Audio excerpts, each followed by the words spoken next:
All right, we're going to call this meeting to order. Welcome to the 8 April meeting here in Nowden. And we're going to start off with the Pledge of Allegiance. Please join.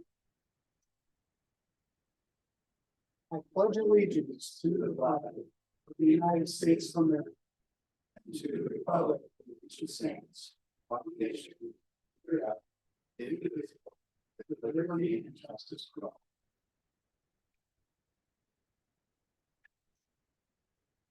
Okay. City Administrator Johnson, will you please do a roll call? Here. Here. Councilman Blazer, Here. present, Councilmember Winston, Here. Planner Nat, here, Lieutenant Bangener, Here. Administrative Assistant Johnson. Here. And your interim city administrator is also present. Roll call is taken, sir. Okay, thank you very much. So we'll move on to approve the agenda or amend the agenda. Councilmember Rainbow, yes. Yeah, please turn your microphones on. I would move that we add under consent agenda, item J, and that would be the resignation of firefighter Paul Rickard. And it's my understanding you want to speak on the Dryden matter. Correct. So we would move that down to 8C or 8D. Perfect. So 3G would come down and become 8D. Yes. Anything else on the agenda? Mr. Mayor, Councilmember Brian. I would propose that we also move under new business 8B up to the consent agenda unless anyone objects. I would- Mr. Mayor, Councilmember Rainbow, go ahead. that's a good idea, but I'm just wondering, does Natalie need to address the reason we have the two resolutions? That's fine. we can I'm leave just it there. wondering. The reason we brought an updated resolution tonight was because the current owner asked us to make sure that we put in some qualifications to the liquor license being approved. And it's contingent upon the actual successful closing of the businesses. Other than that, nothing else. It should be straightforward. Closing meaning the sale. The sale of it, yes. So I would support moving it up if we can, move it up to consent. So 3K. Yeah, if we're good with that. I'm definitely good with that. That would be one less to have on the. Mr. Mayor, Councilmember Brian. if there are no other amendments. I make a motion to approve the agenda as amended. All right, is there a second? Second. All right. We no longer have to do roll call vote, which is great. So, all in favor of passing the agenda? Aye. Aye, okay. Aye. Okay. Okay, any opposed? None, motion carries. Let's move on to the public forum. So for the public forum tonight, I did have one, and I'll just read this off. I did receive one email that came to the city and read this off, and then we'll go down the list. So for the, to address the council, we're asking everybody to sign up for 2 minutes. So please keep your time to 2 minutes. So the first one is from Brandon Ebert, who lives on 9157 Burns Parkway in Nowden. And he wanted to talk about 3 concerns. I'm going to abbreviate it slightly. I'm in favor of canceling the August 2025 special election for the Nowden City Council member and moving it to November 2026.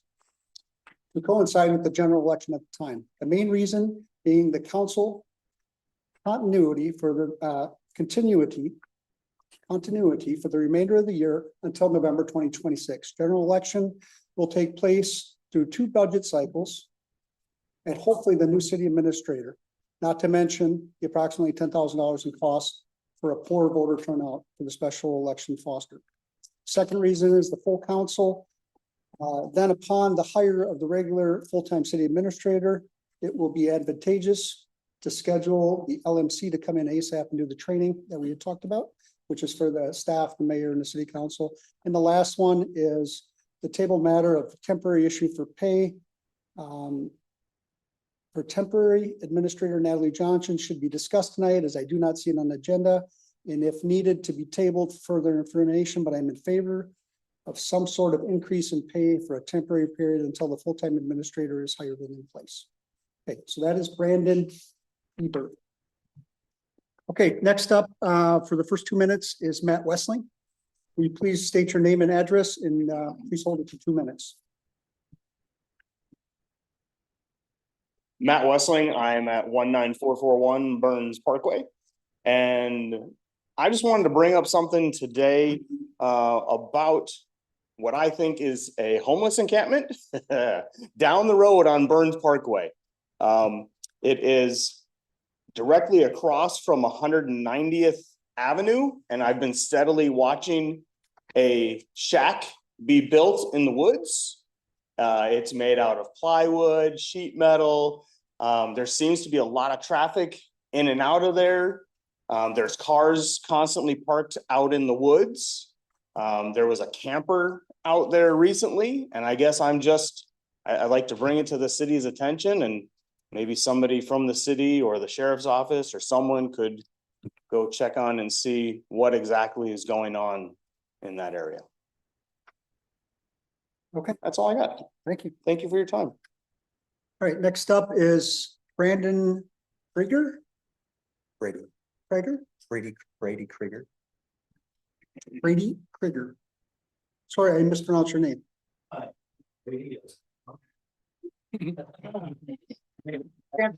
Can't forget that. And I'm here addressing. Sir, could you turn the microphone on by pushing the button? Make sure it's green.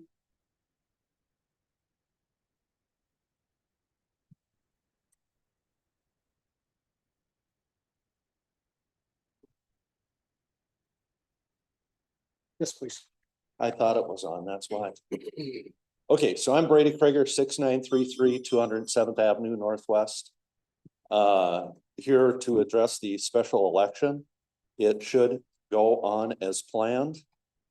Please, I think everybody would be much more comfortable with the fact that having a duly elected representative rather than an appointed representative. So please, council members, showed up. I hate speaking. Here I am anyway. I believe the special election should please go on. Thank you. Okay, thank you. All right, next up is Paula Coffey.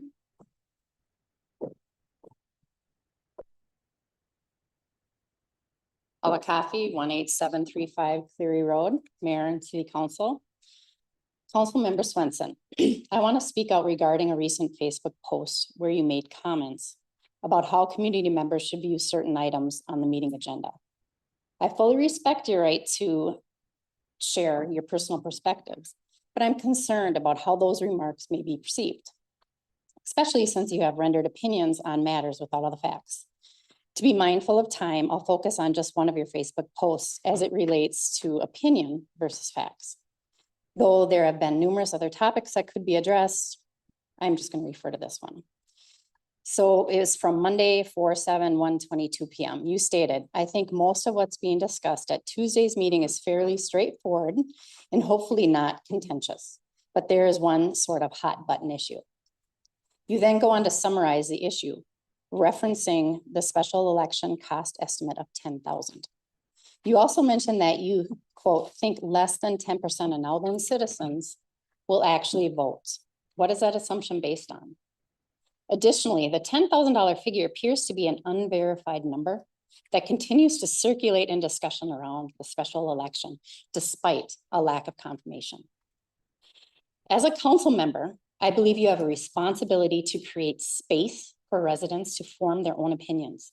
When you speak in a way that suggests a correct viewpoint before the council has formally discussed or voted on an item, it can appear as though you are trying to shape public opinion or influence the outcome prematurely. It's important that our community sees this process as fair, open-minded, and committed to transparent governance. I'd really appreciate your consideration of how you communicate in public settings moving forward and how that impacts trust and civic engagement. Thank you. Okay, next up is Dana Henjup. Hopefully I pronounced that right. I'm Dana Henjum, 21245 Gypsy Valley Road. I just wanted to say, if I watched the last meeting, was that the one where there was talk about overtime and things like that? I just wanted to say that I think there was a lot of good questions brought up and good points. I just didn't appreciate, I guess, how Natalie and Frank were treated. I've been around the block and been at City Hall enough to see both of them guys work, both of them work. And I just thought that, again, while they were good points, I thought they were kind of being bulldozed and caught off guard, and I just didn't think it was fair. And it turned out to be a public setting because it's, you know, anybody can watch it. So I would, you know, again, good points, but I just thought it was a little harsh on how they were treated. So, and one other thing, you guys were talking about calcium chloride. Don't forget to talk to Joe Glaze about that, because I was on Road and Bridge Committee for a number of years and I understand that, but Joe's got a lot of methods to his madness there. So I know that some of the guys are new here and trying to understand that. But when it comes to the roads, I would encourage you to talk to Joe. So thank you. Thank you. All right, next up is Cheryl Maddie Olson.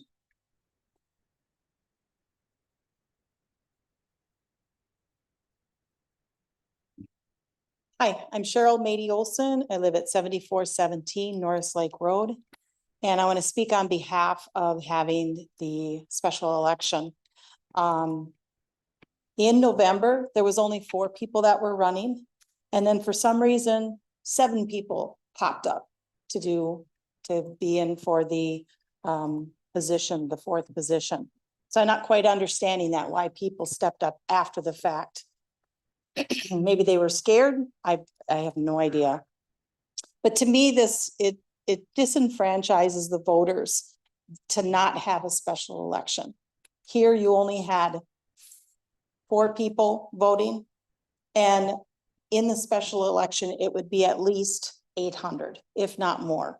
So to me, you know, it's nothing personal, but I don't understand why they're talking about the city administrator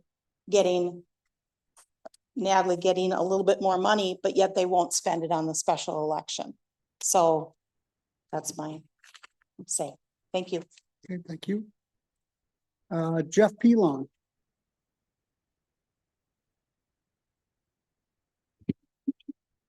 Thank you. My name is Jeff Pelon, 18959 Nowland Boulevard Northwest.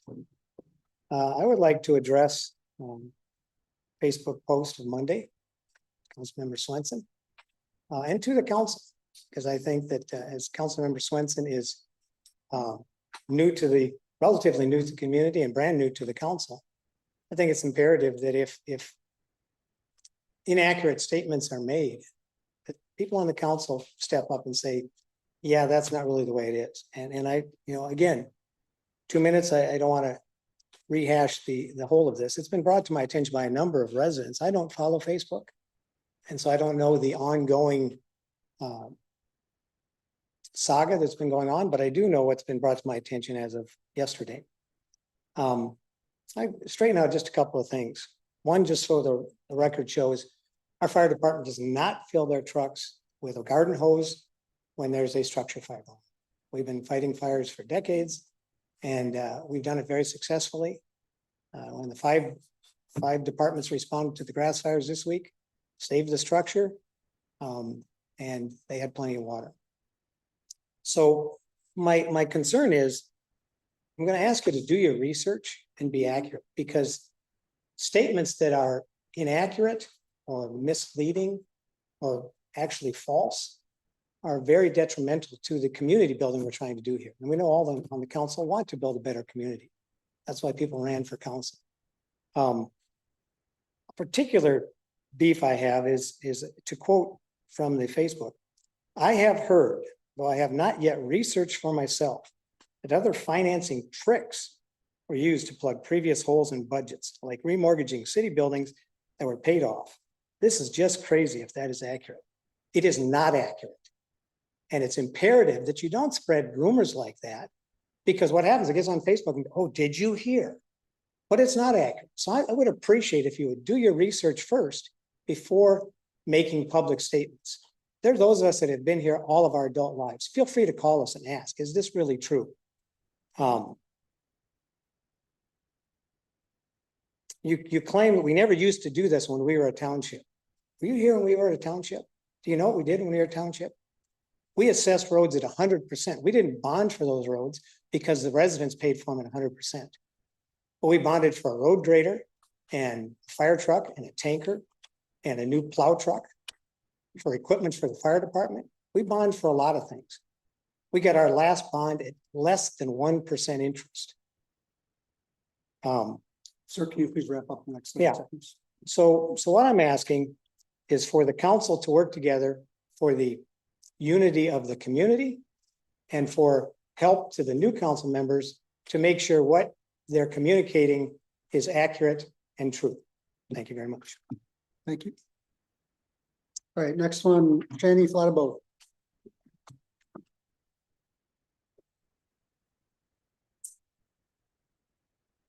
Hi, I just want to say first off, thank you to all of you for your service, because I've been in your shoes and it's not always fun. So thank you for what you do.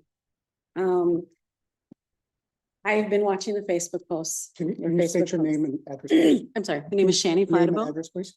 My name is Shani Flattabo. My address is 7230 Old Viking Boulevard, Northwest. Now then. Anyway, I've been watching some of the Facebook posts. I've been watching the answers. I've been getting some phone calls like I used to. I'm just here because I agree. Everything that Paula said is basically what I was going to say. So I won't go into all that, except that your social media posts, I believe, are causing division in the community. And because they're not completely accurate.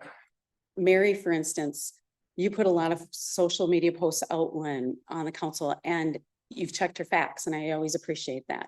It's just because people talk. It's a small town. It's a small town mentality. And so it can hurt. I love that you're trying to put information out, but again, some of the things that you're saying aren't quite accurate. And so that's what's been hard. I watched the last meeting. Ken, thank you for speaking up, because if you're running on transparency, things should be spoken up. Things should be accountable. But to get angry, all of you got angry, and it was silly, because why shut things down, Mayor? Why get angry and totally, because the thing is, if you ran on transparency, then therefore the transparency comes out with that. And there's hurt feelings, but it shouldn't be, because it's just business. There wasn't any, I'm not sure how someone put it, but an allegation. It wasn't an allegation, it was a question. And we have to start remembering, or you have to start remembering, that this is just business. And you're representing the community. That's your only job, is to represent the community and to look at the budget and to look at what people are making, what they're not making, what they're spending. It's not meant to hurt anyone. And so thank you for bringing that up, because I thought that was great. It was a discussion that needed to be done. The other thing was special election.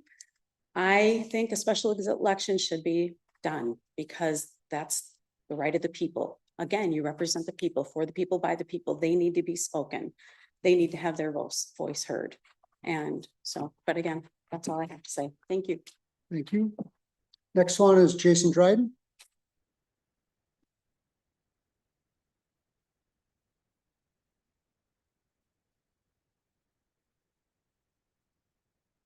Hi, I'm Jason Dryden, 6700 Viking Boulevard. Everybody kind of touched on the special election. I think I agree with the majority here. I met with Dan. I think he's a good guy, but I think there's a little bit more that needs to be kind of figured out in a real election. What I really want to talk about is the bill that we received, and that we're going to be, I think you guys will be talking about later on here. I have a real problem with the fact that a lot of these conversations between Cindy and the attorney are happening without any of our knowledge. And sometimes 3 times a day, 4 times a day, happen multiple days, where we were billed by Robert Rupi and collaborative planning. And this is all after the builder's agreement was signed, and it was recorded, and basically should have been done. So the way we feel is we're bringing some city staff up to speed on our dime. And we had no knowledge of it. And the problem is, we have an invoice here from 3/6/24.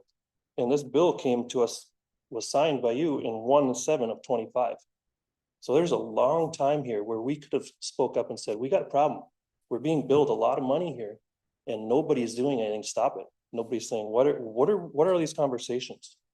And I think it's really kind of a disservice to your citizens that, you know, somebody's paying the subcontractors for money that's not even collected from escrow. I mean, the subcontractors have been paid. And then you go back almost a year later and try to get the money from the residents that are doing the development. And it's ridiculous, really. I mean, how do we have any leverage to stop what we're doing to, you know, the bill's already done, and if we don't pay it, we get our taxes assessed. I mean, how is that fair?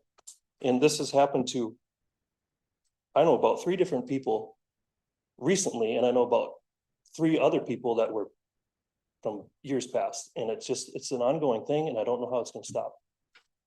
That's basically all I want to say. Thank you.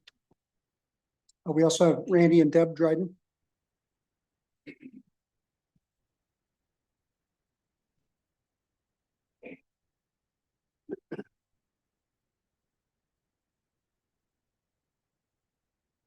I just have as of yesterday, 6680 Viking Boulevard. Spent our first night there. That's it. That's great. We did finally build our house after 5 years. Very stressful. My husband lost 70 pounds during this whole fight with the city, which it felt like a fight with the city. Instead of just give me what you want us to do, we would do it. Here's some of the bills that I got. On 6/3, between Cindy Nash and the attorney, it was $939 on that day. 2 days later, it was $251 on that day. The very next day, it was $470 for that conversation. And what it says here is telephone conversations. Telephone conversations regarding Dryden. Sorry, I get very nervous. On 6/10, $282.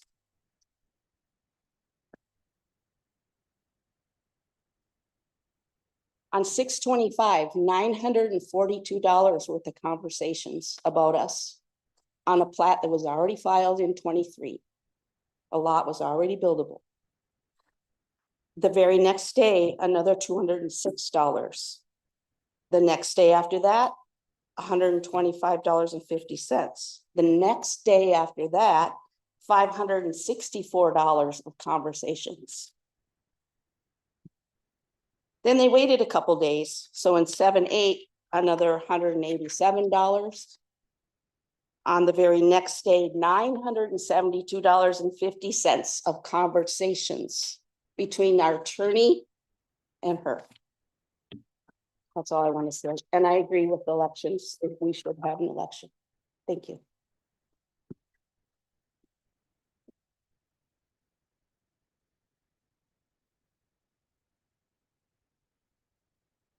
Okay, so we will close the public forum and move on to approve the consent agenda. Mr. Mayor, Councilmember Brian. make a motion to approve the consent agenda as amended. Second that. All right, so we've got that. So we will do all in favor. Aye. Aye. Aye. And so motion carries, all 5 agreed.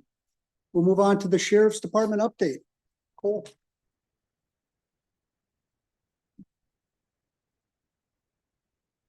Good evening. Before I dive into my monthly report, you can see I brought some friends with me. So they've each prepared about a 10-minute speech about themselves.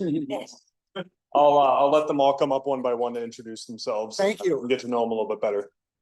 Sheriff, you want to go first? I will do that. Thank you, Mayor, Council. My name is Brad Wise. I'm the Sheriff of Winona County. It's my honor to come here and meet the deputy night. I feel like it's important for you to get to know me, as it is important for you to know the staff that's serving the citizens here of your fine community. That said, you know, you live in a safe town. It is our aim as your contracted law enforcement service to keep it that way. We'll do that by responding quickly and aggressively investigating crimes that do occur in your city. I also want you to hear from me that it doesn't go without notice that our society, we've kind of lost control of roadways, right? People speed, ignore semaphores, those sorts of things. Is that for this summer upcoming, what we would call driving season? It'll be a point of emphasis for the deputies working in your community to make sure that we do traffic enforcement that addresses speed and also addresses those semaphores, and I want you to know that from me. I do know, as somebody who spent 27 years working for a city law enforcement agency, Coon Rapids, before coming to the sheriff's office, is that you do get a lot of bang for your buck here, and I hope you believe that. It's not cheap, obviously, but the service we aim to provide is ones that the citizens, I think, expect, and we aim to serve and do the best we can. With me, I have Chief Deputy Jacobson. I'm going to spare him the microphone because he was your staff liaison for a number of years, and I know you know him very well. He's a smart guy who cares deeply about what he does, which is why he's now my number 2 guy or the chief deputy for the sheriff's office. And I know that Lieutenant Bangerter has enjoyed providing updates to you and being your new staff liaison. I think personally very highly of him, and you got a really good one. And I think I can kind of sense it from your body language and reaction to him that you know you got a good one. So with that, Cole, we didn't have much time for rehearsing this part of the skit, but whatever Lieutenant Bangerter wants to do for the introductions. Matt, you can come on up. My name is Matt Huffs. I've been a deputy with the sheriff's office since 2019. Prior to that, starting in 2017, I was a community service officer with the sheriff's office. I think it's the best job in the world. I wouldn't want to work anywhere else, to include up here and now then. I think that we have one of the most professional law enforcement agencies probably in the country as far as I'm concerned, but definitely in this local area as well. Some of the other responsibilities that I have at the sheriff's office is I'm a member of our mobile field force team, which trains regularly for responding to incidents that involve crowd control or civil unrest. And then the most important job that I have there is I'm an Explorer advisor with our Explorer program. So I think that's probably the most important thing that I have to offer in my role as a deputy, because it's ensuring that in the future someday, long after I'm retired, that there's still young kids that want to come out and be chomping at the bit to do this job. So happy to be out here, happy to meet everybody. And if there's ever questions for me, I'm always happy to answer them. So that's all I've got for you. Thank you. Hello, I'm Bill Jacobson. Some of you already met me. I was out here when I first started. The contract started about 2 years ago. Long time ago and many moons ago, I used to be a little reserved, and he used to be my officer at Centennial Lakes. Then I've been copping for 15 years from here in Sherburne County. This is a awesome department. You can do whatever you want. I focus on a lot of traffic. Try to do a lot of DWIs. I also do a lot of dealing with other situations. I'm on a mobile field force. I do crime scene stuff. But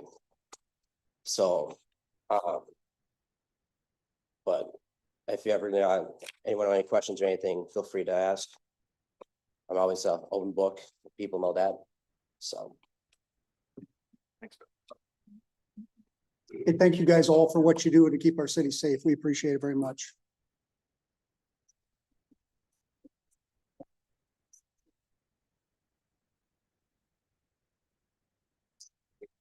I'm gonna let these guys get back to work. The 2 deputies did all the work that is in my report, so they know very well what's in there, but we'll let them get back to work, and then I can drone on for a little bit.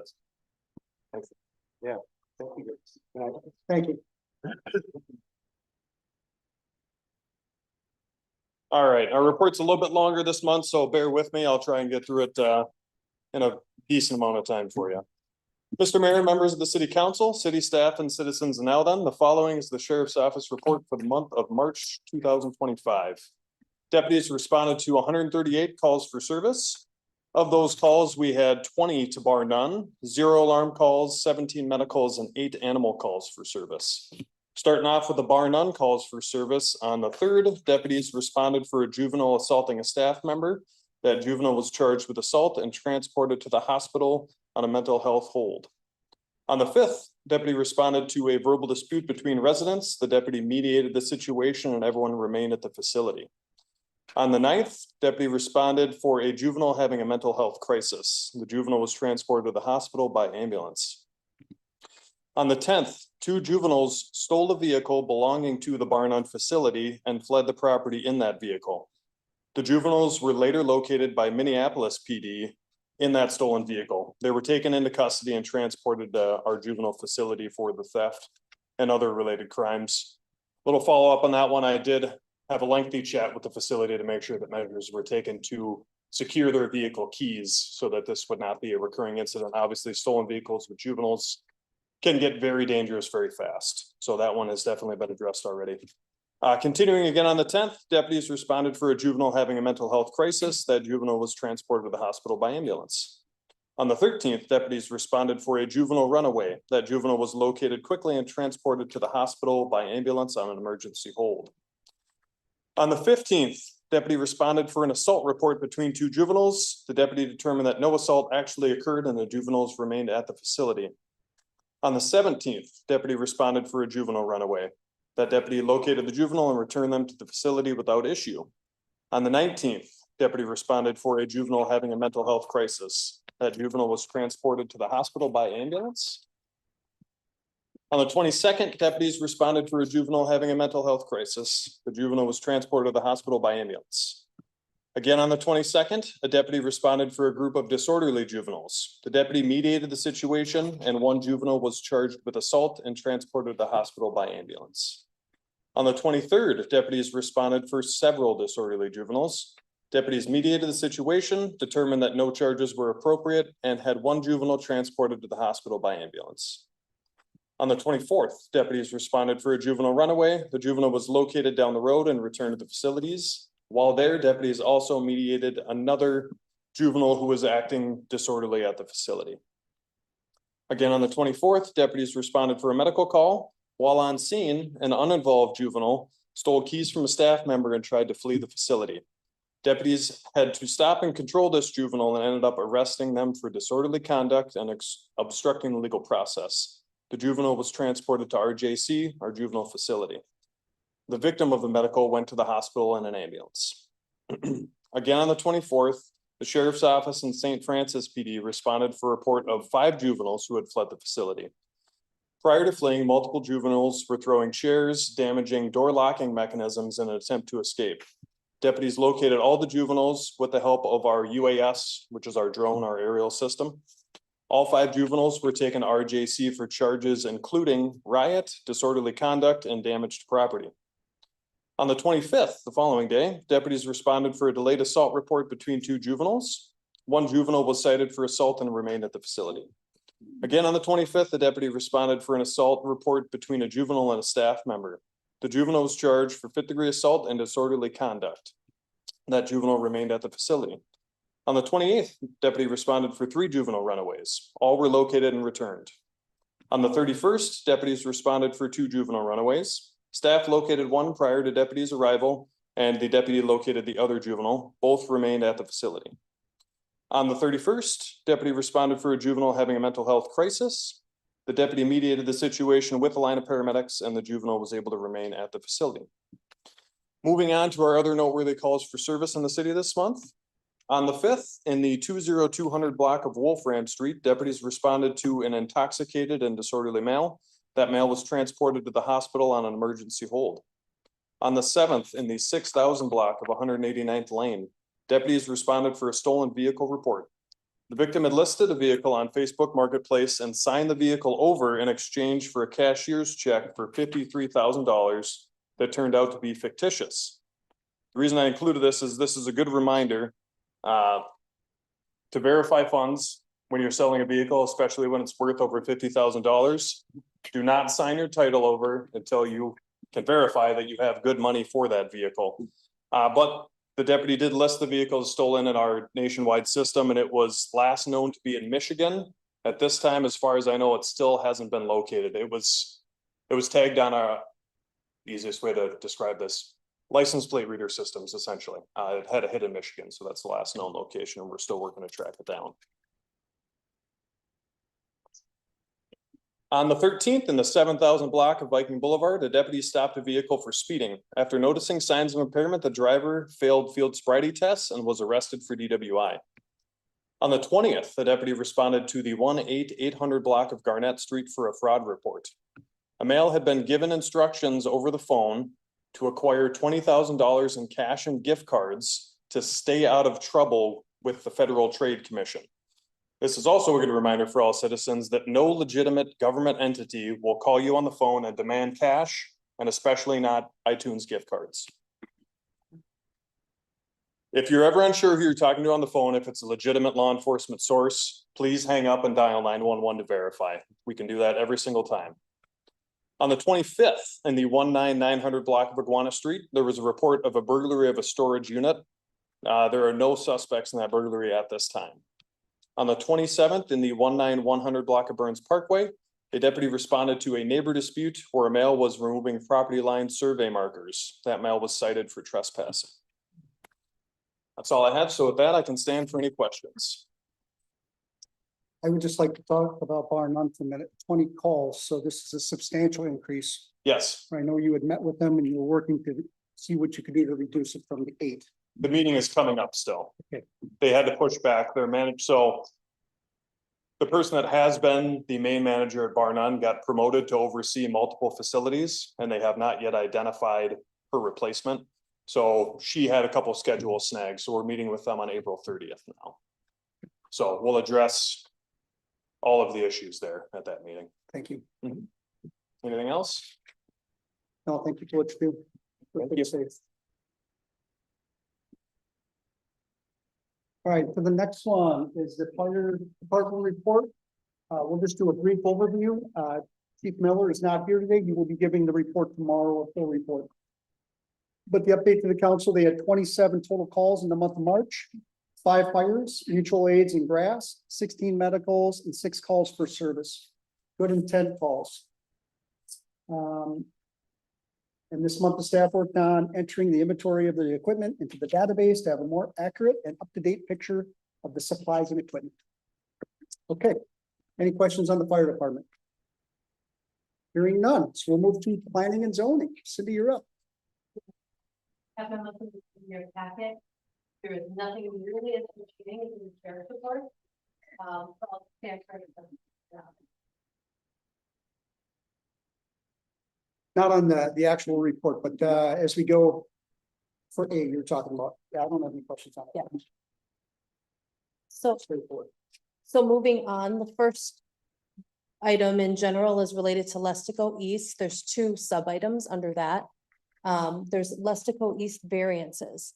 So this project, back when it was originally approved as a preliminary and final plat by the city council a couple of years ago now, it was done under the condition that a number of buildings on what is lot 1, block 1 on the site were to be removed, their accessory buildings.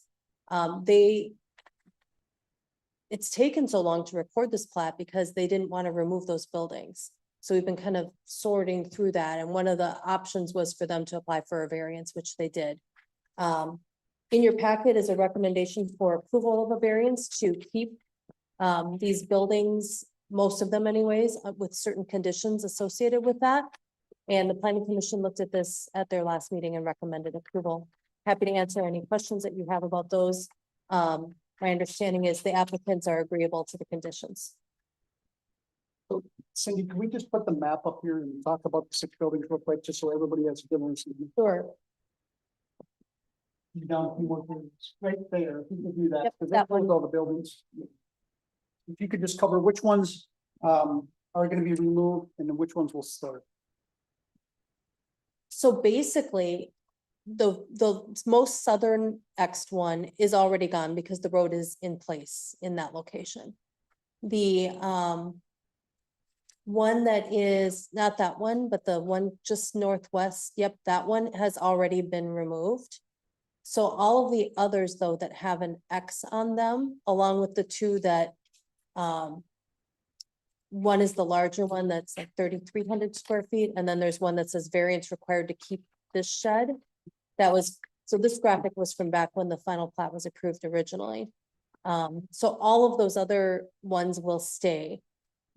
The possible exception, Can I just interrupt for a second? Yep. Could you go down to page 54? It's down about 7 more pages and it's got a number. And that will eliminate the confusion altogether. Keep going down. Right there. There you go. so number 5, you can see is straddling the lot lines between lot 1 and lot 2 of that block. So one of the conditions does give them an option of either with the final plat to be recorded, adjusting the lot line such that it can be solely on lot 1, or they could tear down building 5. So we kind of left this condition and this variance open so that they can make that decision before the plat will get recorded yet. But based on conversation at the planning commission, it sounds like most likely building 5 will end up being removed regardless. Because I don't think there's an interest, it sounds like, in potentially moving that lot line.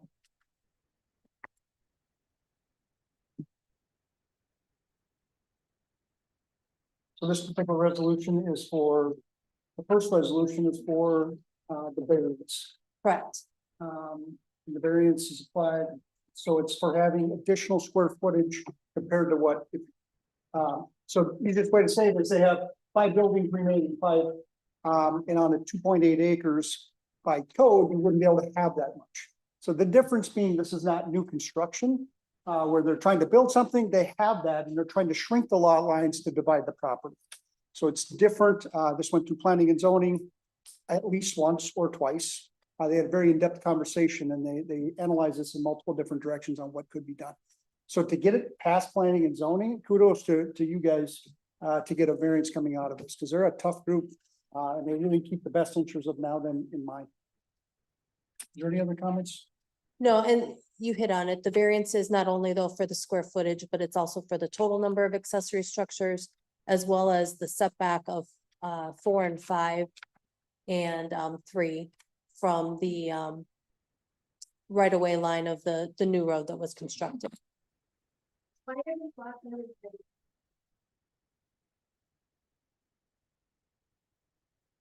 That I can't answer. This was approved before my time here. It was approved already a couple years ago. There are some provisions in the subdivision regs that do allow for some lots to be of a smaller size. 2.5 minimum. 2.5 minimum, yep. With an overall net density of no more than 5, the equivalent of 1 per 5 acres.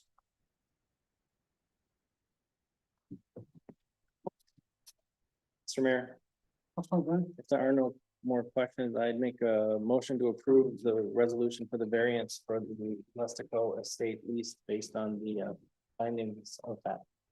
I'd second. We already got a second. All right, so any other discussion before we go to vote? All right, so all in favor? Aye. Any nays at all? I think it was a 5.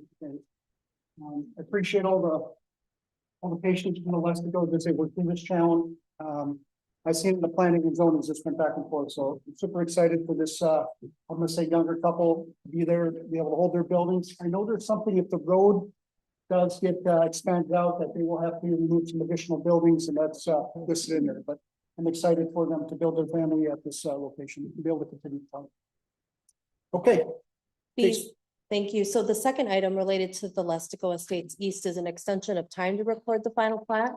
The city council did previously extend the time last summer. That extension has expired as well. So we're asking you by motion to extend the deadline to record the final plat for Lestico Estates East until October 8th, 2025. So giving them basically 6 more months. Right, there can be some issues as they go through recording, so we just want to make sure it doesn't have to come back here again. Mr. Mayor, Councilmember Randall. I would move that we extend the deadline to record the final plat for the Lestico Estates East until October 8th, 2025 for section 10-6-4B of the subdivision regulation. Good. Is there a second? Second. All right, second by Councilor O'Brien. All right, we will go into vote. All in favor? Aye. Any opposed? No, motion carries. Okay, so Lestico's is complete then, is that correct? Correct. All right. Want to introduce the next one also? Sure. So the next one is an interim use permit for an extended home occupation for a commercial manufacturing kitchen located at 18288 Now Then Boulevard Northwest. Tony Howard is the applicant on this one. This originally came to you last month with a recommendation for denial, but after some discussion, it was sent back to the planning commission. And we sorted through some different conditions that would allow for them to basically be able to obtain an interim use permit, subject to conditions that would require them to build the house first.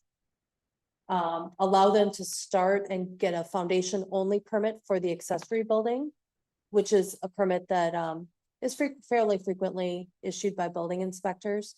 And then once they're done, they can finish, once they're done with the house, they can finish the accessory building, and then they would know that they can still operate this commercial kitchen in there. As you can probably imagine, it's a bit of a risk to fully build a house first and then ask for that interim use permit, not knowing if you're going to grant that or not. So that is the purpose of that.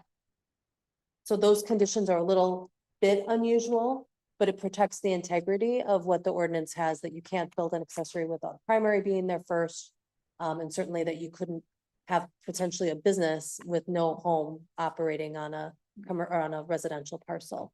A couple notes for you on the resolution itself on page 65. I apologize, I left the word denied in now therefore number 2, because I was recycling the resolution from the month before. So that should be changed to approved. And then Mr. Howard is requesting your consideration to potentially change condition 12A that is within the findings. And this is related to when the interim use permit terminates. So there's a number of clauses within the findings that are before you. 12A, he has some concerns with, because the second part of it states that, well, first it provides a date that the IUP expires. And then it states that the property owner may apply for a new IUP prior to the expiration of that permit to allow for an extension of time, if the use is permitted at the time of application for a new interim use permit in the zoning ordinance. Even if that statement, that second part of that statement wasn't in there, that would hold true. So I put it in there just to make sure people are aware that that's the case, in case the ordinance were to change in the future. Of course, Mr. Howard saw that and has concerns about that it'll take him a couple years to get this going. Right now, we have a date of 2035 in there, and he's concerned that potentially he could end up with only 8 years to operate that business. So he's asking your consideration of potentially changing that condition to either change the date or to strike 12A completely, recognizing that there's a number of other conditions in there related to termination of the IUP. As a reminder for all of you, or maybe first time knowledge for some of you, interim use permits are interim in nature. So they do have, embedded within the permits, they have clauses that cause them to expire, basically. The companion to that are conditional use permits. Conditional use permits were more frequently used longer ago, but those run with the land. And so somebody else could, buy a property, and if a CUP is there, they can continue operating some kind of business that meets the terms and conditions of those CUPs through multiple things. So he's asking for some way to potentially have additional time. Fine, Nash. Yes. Is 10 years typical for interim use permits? There is no typical, I'll say that. I typically put that in as a suggestion because a few things. One, a lot of times businesses will outgrow their space. There will be items that on any interim use permit, that we can't foresee what's going to happen. And that gives us the opportunity when it comes back in for you to alter the conditions on that and adjust it to what kind of current situations are. So in that regard, it's sort of a typical number.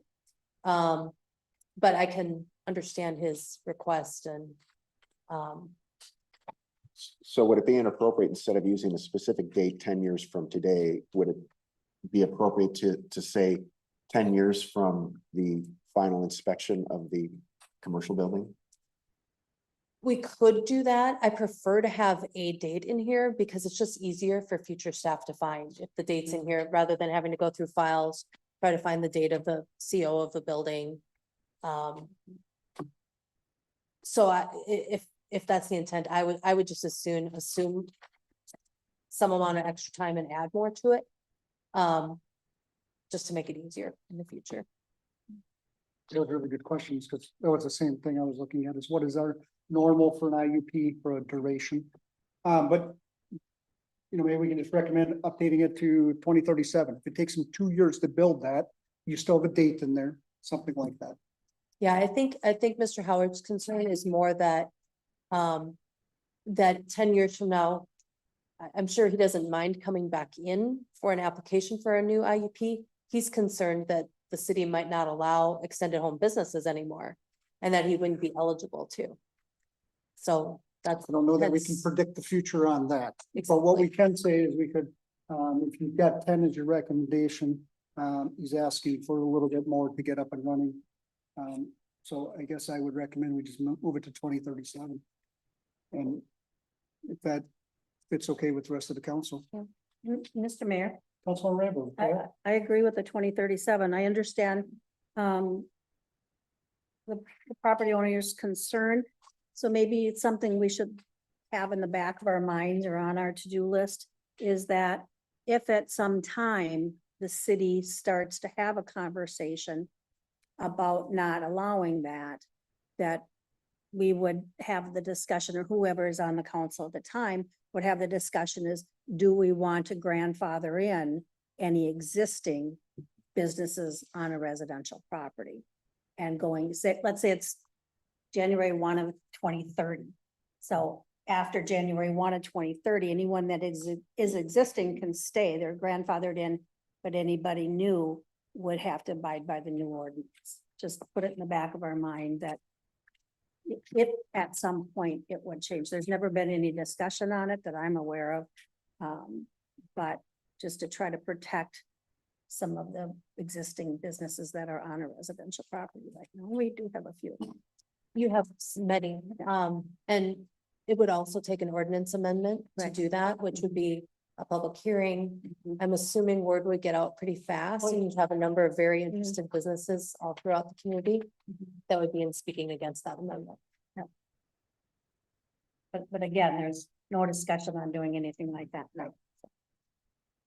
Mr. Mayor, if there's no more questions, I'd make a motion to approve the resolution for the interim use permit for the extended home occupation for a commercial manufacturing kitchen located at 18288 Nowland Boulevard, with the one modification to the findings of facts of 12A, that the interim use permit shall expire on April 8th of 2037.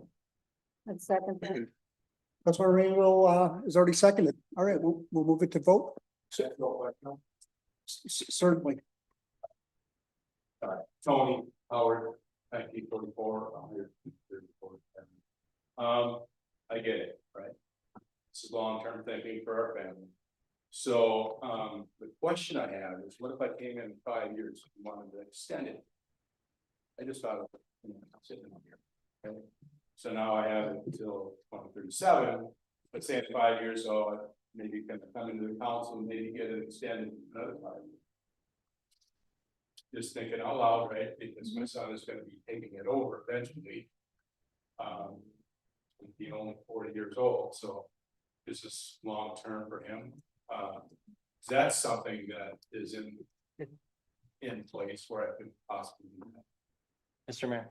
Councilman Brown. It's my understanding, based on the reading of 12A, the property owner may apply for a new interim use permit prior to the expiration of this permit to allow for an extension of time. So there's nothing that says you couldn't. Okay. Helps me out a little bit, right? A little comfort zone. So I really appreciate everything you guys have done. This is my second go around on this. We're happy to be involved. How about that? We look forward to it. So thank you. Thank you. Oh, welcome. So going back to this, we're ready for the vote right now. My chair is spinning down the sidewalk here. So all in favor? Aye. Anybody opposed? All right, motion carries. That one's complete. So Planner Nash, that wraps up everything that you have. Yes, it does. Okay, moving on to Interim Administrator Johnson, you want to provide the updates? Administrator updates, please. One thing we've talked about was, collaborative planning's general, planning bills. Something that was talked about last year was to allow 1 hour of time for her to talk with city residents or potential residents. And then after that, require an escrow. A council member was in looking at bills and wanted some ideas on how to reduce the general planning. I guess we just kind of want to talk about that and see if that's something you want to move forward with. It was something that was discussed last year. I don't have an RCA resolution. If it is something you guys would like to entertain, we would come up with something for the next council meeting. So our current practice is what? They get 1 hour right now? No, I'm gonna let Cindy address. Sure. So we adopted a ordinance last year that is with the intent of giving people about 1 hour.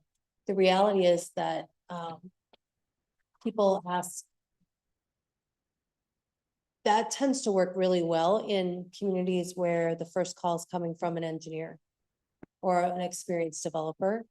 But now then has a number of residents who are trying to do their own projects and kind of manage their projects themselves as well. So they have a lot of questions. So what Natalie and I have been talking about is trying to figure out ways to develop better packets of information that staff can send out as kind of first points of contact. We've removed some of my available contact information from the website so people don't have as easy access to me as they were before. And then generally trying to be more strict about that 1 hour of time. And trying to get as close to that as we really can before having them submit an escrow if they would like more assistance. I would recommend we bring it up on an RCA and then use it as a discussion point. I think it's a great topic and we haven't explored that one yet. Can I get a motion for direction from council? Absolutely. Would anybody like to second that motion? Second. Second from Councilmember Swenson. We'll do a vote. All in favor? Aye. Those opposed? Motion carries. Okay, back at you. Thank you. I'm currently negotiating some terms with Crown Castle, on a cell tower lease. They want to take up a little bit more space where the current tower is. So they'll be leasing a little bit more space, but what they want to do is add in Verizon. Verizon's equipment to be able to serve this part of the city, which I think is absolutely outstanding because hopefully, for modeming for the elections, I won't have to run jump drives down because hopefully it should work if we have close access to a Verizon. Right now, I think we're up about 20 cents per square foot higher. I'm just waiting for one more response on the existing part of the lease. I did add a couple of things because it came in. The new projector came in today. Can we go back real quick for the Verizon tower? Yeah. How long of a lease are you negotiating for them? Is this a long-term lease? It would be 10 years. So it's a long-term lease. Mr. Mayor, Councilmember Rainbow. to Administrator Johnson, and that's what we've had in the past was 10 years. I have not actually found it yet because this just came up on Monday. Or yeah, Friday, sorry, a couple days ago, 2 days ago. In my And mind, so- I have 10 years is what they were. That was like, when we go less So you can Because- increase it sooner. sooner than later. Yeah, because we're definitely way out of the norm. Which is why when they came and asked about Verizon, I asked for a higher, more current amount. So Okay, thank you. the new projectors here, as you can see, it was $250 less than anticipated. We can use it through April 24th, so we can decide if we want to keep it or not keep it. I guess I'd like you to, kind of pay attention to the quality of the photo or, the picture display versus what we had with the old one.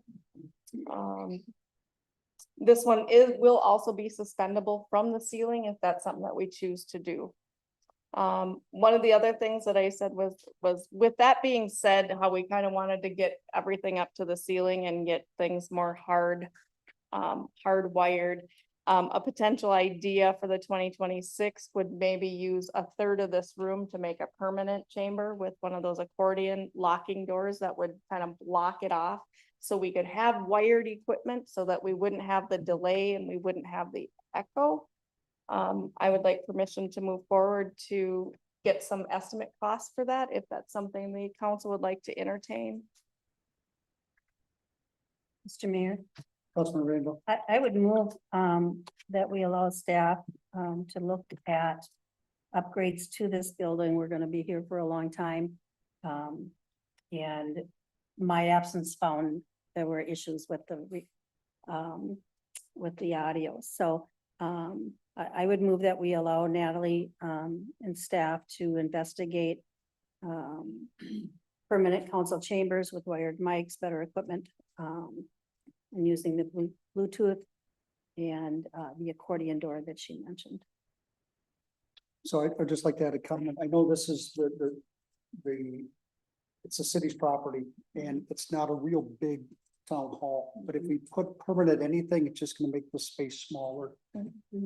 I would really like to not make it permanent, although it would be great and other cities have that. I think if you're gonna use the town hall, you really need the full space.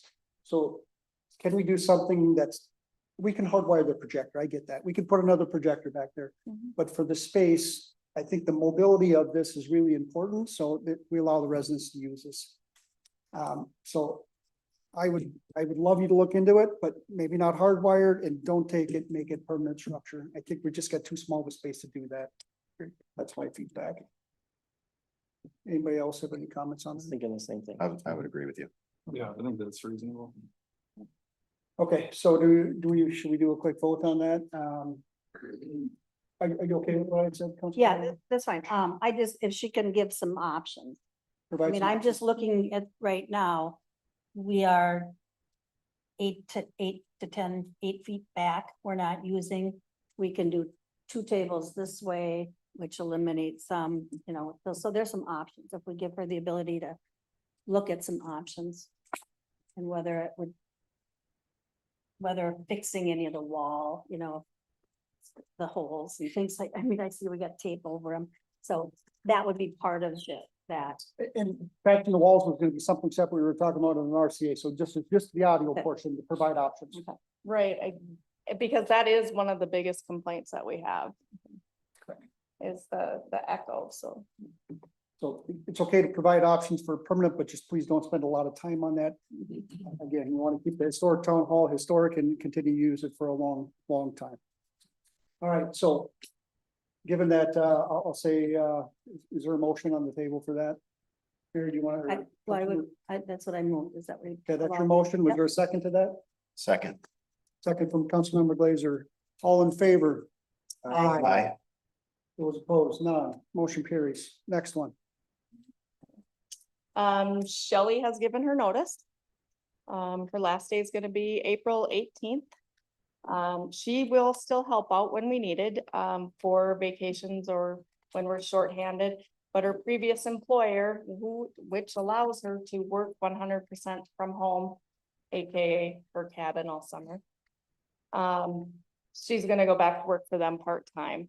I just found this out today, so we're working on a plan on how to replace her 20 hours a week efficiently, and hopefully I'll be bringing a proposal to the 23rd meeting, when we're meeting for the capital improvement plan. One other thing that has come up today is the cannabis rules were released yesterday. As Cindy and I had a conversation with Anoka County as we were delegating our city to the counties to have them take over some of those responsibilities. He had said these rules are going to be coming in pretty soon and we needed to figure out a few options of how we wanted to do and fill out a particular form for where the contact info is going to come. So just kind of a heads up, the rules have been released. I don't believe they've 100% been approved yet. They are just, the preliminary rules, I believe, is what came through. Can you correct me if I'm wrong? I'm not sure about that, sorry. Yeah, I thought it said preliminary on it when it came through, so, haven't looked at that. And then one other thing, just a reminder that I will be attending the Municipal Clerks Academy, May 5th through the 9th. This is the first year of a 3-year that was approved in our budget last year. So, May 5 through 9, you're in training. Oh, yes, yes. And I will do just like I did at the MCFOA and continue to work in the evenings or be available for some. I think with this one, the cell phone has to be put away until breaks. You can't have it out at any point during the classes. Okay. But it should be available during breaks or in the evening. Does that wrap up all your updates? That is it, sir. All right, perfect. So we'll move on to new business. So item number 8, first one is A, the approval of garage sale for resident in the historic town hall. So we're on page 103 right now. You can read that. Cheryl Check is a senior resident that would like to use the historic town hall for a 2-day garage sale on Thursday and Friday in May or June.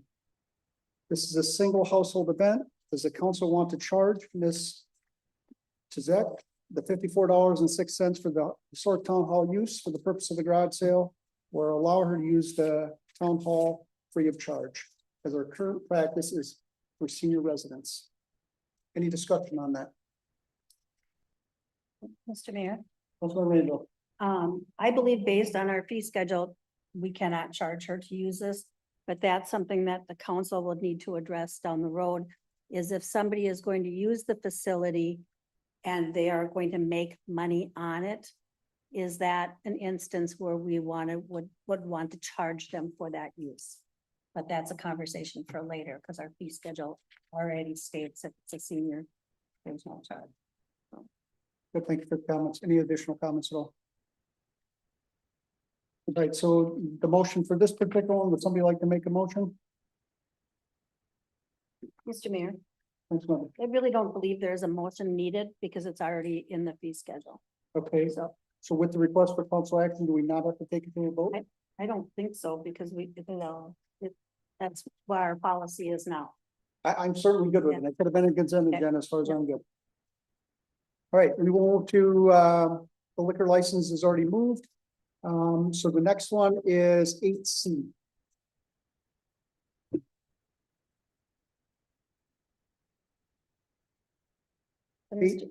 Councilmember Randall, do you have something? Well, this is my request for Yes, council ma'am, action. please take it. My request is pretty self-explanatory. My reason for asking councils to consideration of deferring the August of 25 election is one, to save the taxpayers the dollars. And those are dollar amounts that Natalie worked with staff to put together and were provided to council January or February. So those are dollar amounts that Natalie has already put together. It's an unbudgeted expense. So if we do go forward with it, we're gonna have to find that money elsewhere and take it from something else. But we're not budgeted for it. It would allow staff to not have their daily duties interrupted. An election, a special election, is to be operated no differently than a full election or a regular election. So every piece that you have to do for a primary, this presidential, the primary, or a general election has to be accomplished for this. And if we're gonna have a new person in, there's gonna not new, if the Shelley's leaving, then we're gonna have a new person that's gonna get trained in on whatever their responsibilities will be. Special elections, based on information that Natalie provided, which came from Anoka County elections, have a history of low voter turnout. There were the Coon Rapids election, they had 11% voted. Ramsey's had 7.47 elected. So even if we were to top it at 15, which is very unlikely, based on history within the state, we would be at 492 voters. And that's information that Natalie provided us earlier in the discussions. We had a 3-1 vote for Mr. Swenson, excuse me. Sorry, Mr. Swenson, and all 4 council members had him rated in their top 3 candidates. Deferring it allows us to provide consistency and stability, allows Councilmember Swenson to participate in the capital improvement and budget discussions and be in place to vote. If we replace somebody in August, they're gonna come in at the back end of the discussions and not having a full understanding of what they're being asked to do. And as we've not provided any formal notification, because it's not due yet, to the county auditor or to the state, there's been no work done on this by any other governmental agency. So by calling them and telling them or emailing them and telling them we're not gonna go forward with it, that's fine, because we haven't told them we for sure are, because we don't have to yet, so. And the secretary or the state statute dictates how appointments are made and how elections can be held, special elections can be held. There was less than 2 years in the vacancy, and so it can go to the next regular general election. I think it was greater than 2 years. Or greater, yes, excuse me, thank you for that correction, more than 2 years, so it can go to the next general election. So the special election can be deferred till the next general election, right? Make that clear. All right. Comments, Mayor? Councilmember Swenson, go ahead. Yeah, thank you. So, obviously this vote puts me in a very awkward spot. This is not something that I wanted to vote on, at all. If, Mary hadn't brought this forward, there's no way I would have brought this forward. I don't mind running in a race. I'm not trying to stay, in this seat by default, by voting a certain way. I would love to do a race. My sole concern is this projected cost of $10,000 to the city, as Mary described, and how it's not budgeted for. And I know that based on, just what I've observed so far and been told, that our budget currently is short. And so we're already gonna have to make some cuts. And I think this just makes it tougher if we spend $10,000 on this election. And we're also taking up, staff time, which takes them away from the many different projects they're getting to now. And so it puts me in an incredibly awkward spot to have to vote on this. And I really did not want to vote on this, but now that it's been, put forward, I have to, I guess, sort of look at this and decide what I think is best for the city. And as I explained in my Facebook post that several of you discussed, if I do vote in favor of this, it's not because I think I'm super awesome and necessarily the best person for this job. I think I do all right. I just started. But I think the spending of $10,000 is a lot of money. If it were for any other council person, I would have a much easier time voting on this, because it wouldn't feel so self-serving. Again, I would love not to vote on this. This really puts me in an awkward spot. So I want to make clear that I do understand all of your concerns. I do agree with you in principle that there should always be an election for a seat like this. It's really just the matter of that $10,000. And I know several of you pointed out that maybe I'm putting opinion or not verifiable fact, or maybe even misstating facts in my Facebook post. And as Mary pointed out, I got that $10,000 figure from Natalie, from the city. That was their estimate for what it would cost. And my statement that, perhaps under 10% of voters would vote in it is based on the history of special elections around us. I would love to see more than 10% vote in it, but I'm trusting what history sort of says. And so I guess I'll wrap this up and say, I do understand what you all are saying, and I feel very similar. And if I were not in this seat, I might be out there saying the same thing. But it's that cost to the city to hold the election, I guess, 1 year earlier than it otherwise would be. I just, it's a tough thing to spend that money. So that's all I've got. I just wanted to share my thoughts and opinions on it. Thank you. Mr. Mayor. Brian. Just wanted to point out a couple things that have been discussed regarding the special election as well as the cost. When we brought this up for conversation in the past, our administrator assistant Boyles has said, basically, I can't quote him word for word, but $10,000, don't worry about it. We can find the money in the budget.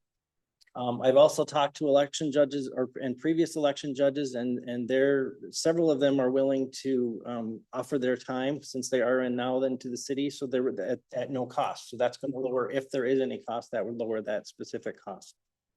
There was comments about having the league come out now that we have a full council, but I believe in the email that was sent from the league that they are not going to come out at all until there is a special election.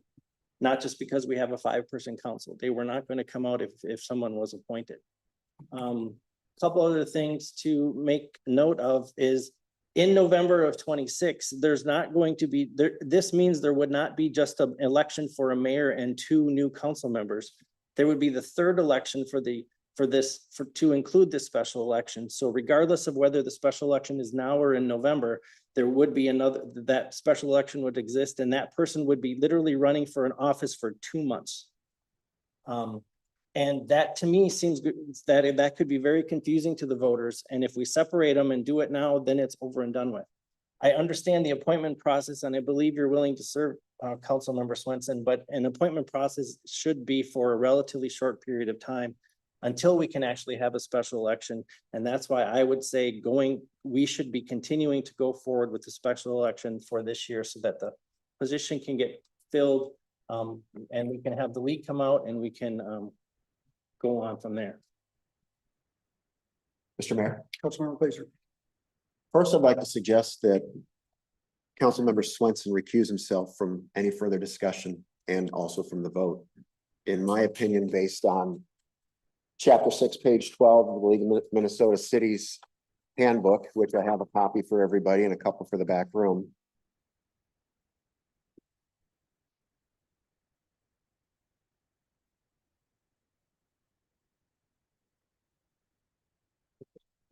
It's just one page. Where are you looking at? Pardon? Where are you looking at? So I'll touch on the conflicts of interest. There are 2 types of conflicts of interest that a council member may encounter: those involving contractual decisions and those involving non-contractual decisions. This is obviously a non-contractual decision. Number 2, non-contractual situations. There are also situations where council members may find that they have an interest in a non-contractual decision the council will make, such as this. This type of interest does not have to be of a financial nature, but this one is. Mr. Swenson stands to earn approximately $6,400 between now and November of 2026. These non-contractual matters may include such things as council decisions on zoning, local improvements, and the issuance of licenses. Although not generally prohibited by state law, an interested council member most likely should abstain from participating in the council discussion and from voting on these issues. Mr. Mayor, I have a couple more things that I'd like to share in regards to our process here. Since this council position, so I addressed Mr. Swenson's potential financial gain. Key point: the city council published multiple times that the city would have a special election in August of 2025 to fill out the remainder of this council seat. It was stated at the top of the application for the appointment for the open city council seat that there would be a special election August 2025. There might have been more applicants if it was stated that this position would be until December 31, 2026.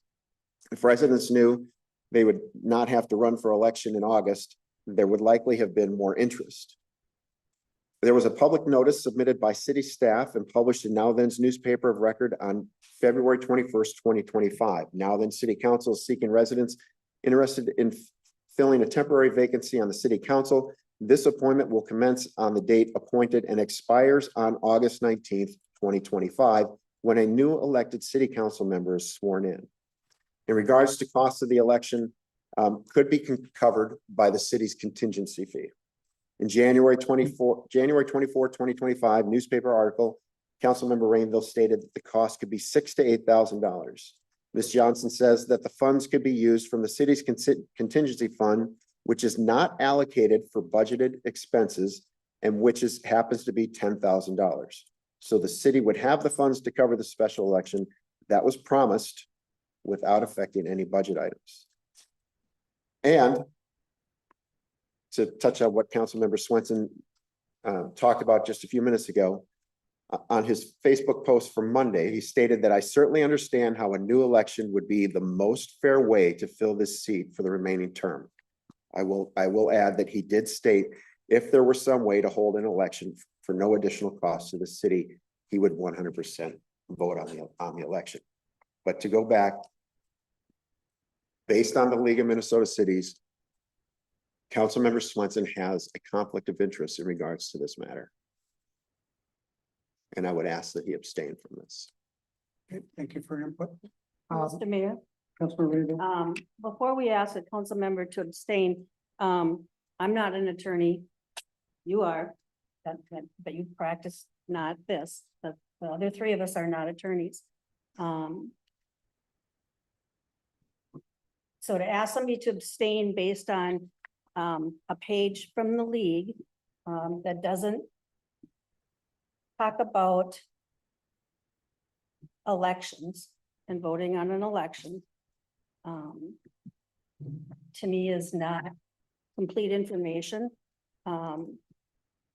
Again, my goal here is to save the taxpayers' dollars and allow us to have the continuity of a council through the end of, through the November of 26. If he runs and is successful and he has it for 2 months, and then he takes the position in January 1, at this point, we haven't initiated an election yet. So nobody has applied. And to say that he's unable to vote on it, I just don't think that's correct. But again, I'm not an attorney.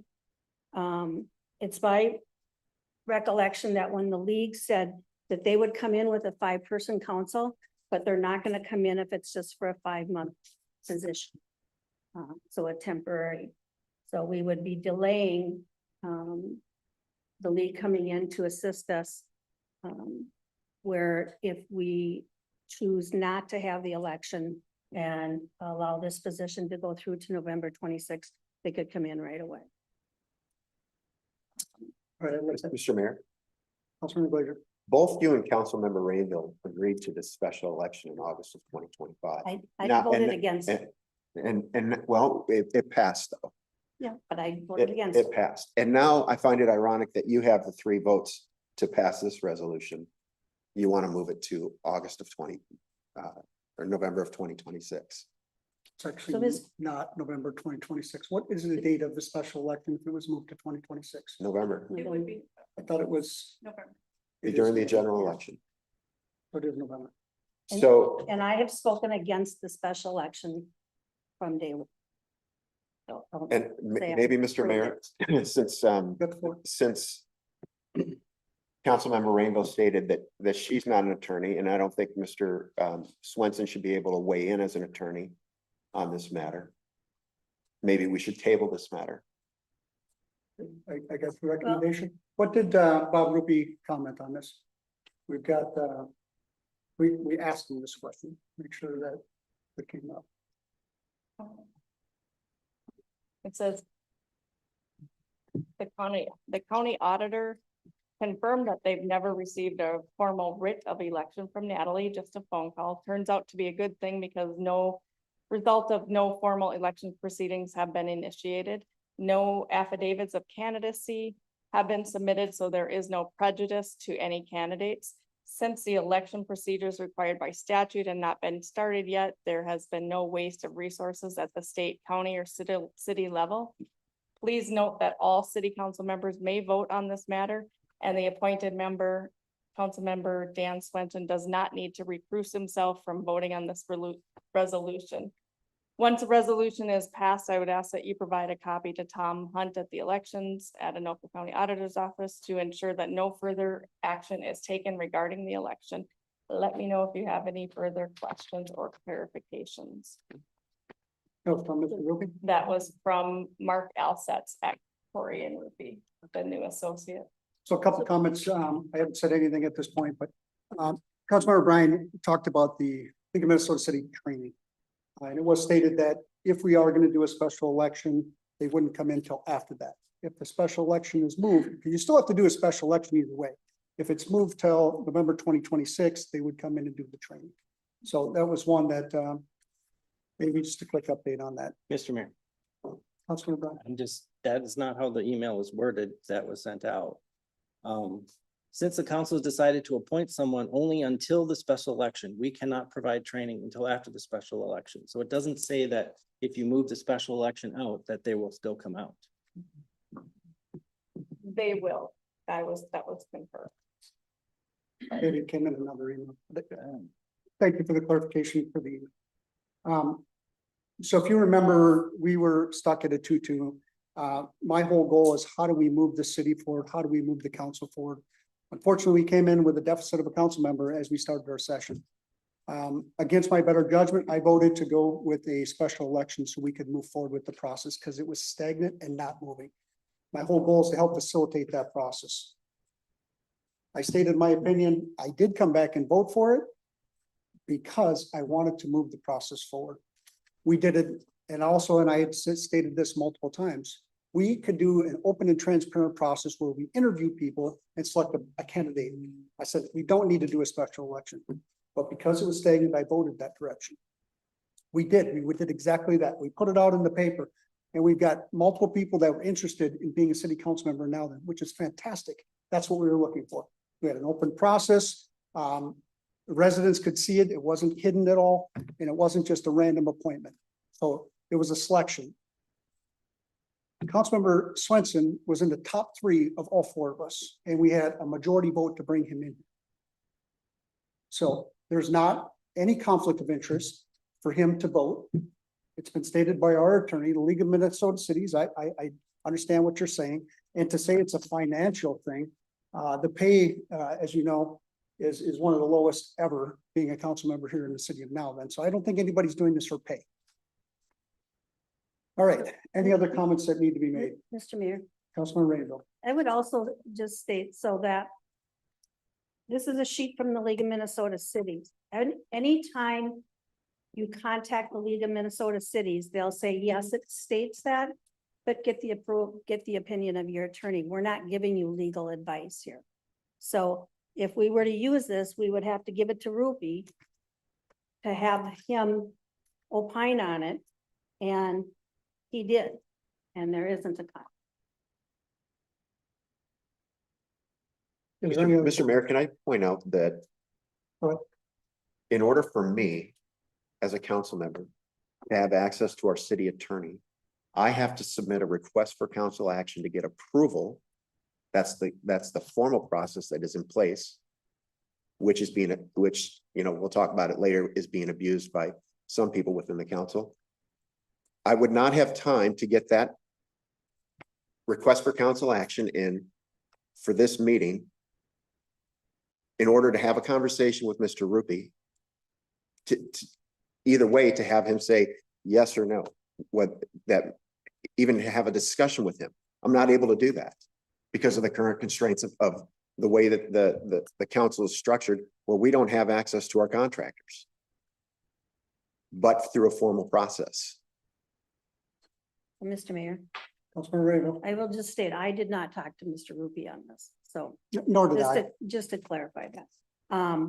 We do have a policy and that policy says if it's time sensitive, council member can contact the city attorney, city administrator, ask them to reach out and then copy that to all of the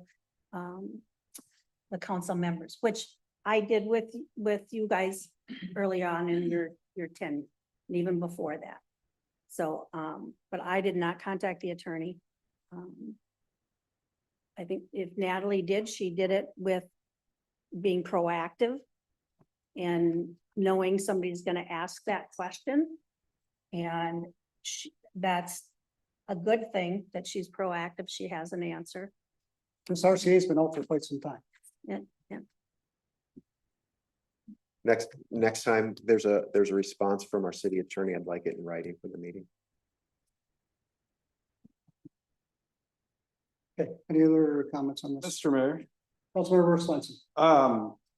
had I been notified or provided with this, I guess, conflict of interest question, I mean, I could have, I guess, taken a look at the rest of this manual and had a more prepared response.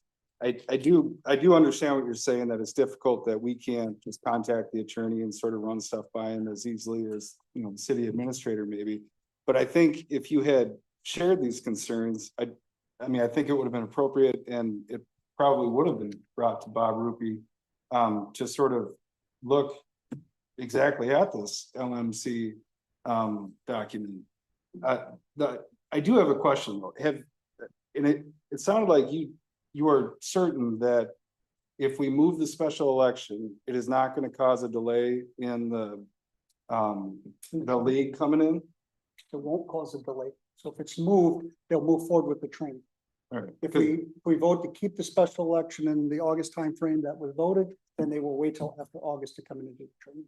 All right. Because I would want to, I mean, if we're certain of that, I appreciate you telling me that. I would not want the moving of this special election to delay necessary training for the city by a year and a half or something. It's not the case. And then a question for the city administrator. I don't know if it was Councilman Glazer or Ryan who pointed out that we have, I don't know what you guys said, a separate fund to pay Contingency fund. Do we have money in a contingency fund that could cover this?